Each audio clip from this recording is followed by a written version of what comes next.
আপনি কি জানেন ঢাকা শহরের রাতের অবস্থা অনেক ভয়াবহ।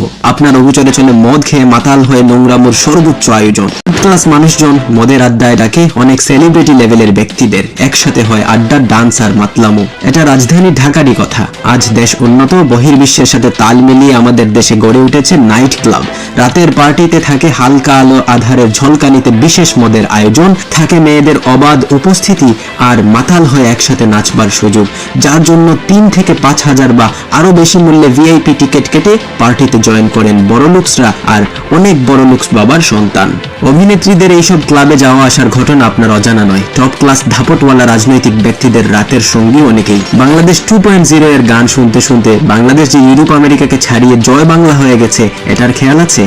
আধুনিকতা, মডার্নিজম দেশে আসুক এটা ঠিক, তবে এমন আধুনিকতা কেন যেখানে প্রায় অর্ধনগ্ন চলাফেরা, অশ্লীল অঙ্গভঙ্গি দিয়ে পাবলিকলি ঘুরে বেরিয়ে মানুষকে আকৃষ্ট করায় ব্যস্ত নায়িকারা। এদের সুরসুরি দেয়া চলাফেরার থেকে আরো মারাত্মক হলো তাদের অশ্লীল অভিনয়। ভয়ঙ্কর ব্যাপার হলো এইসব অভিনেত্রীদের অনেকেই অন্ধের মতো ভালোবাসে। টয়া, সাফা, তানজিন তিশার ভয়াবহ মাদক সেবন, কেনা বেচার খবর উঠে আসে নিউজে। মাদক, অশ্লীলতা এগুলো এলিট ক্লাস মানুষের বিলাসিতা, তাদের সংবিধানে এগুলো জায়েজ।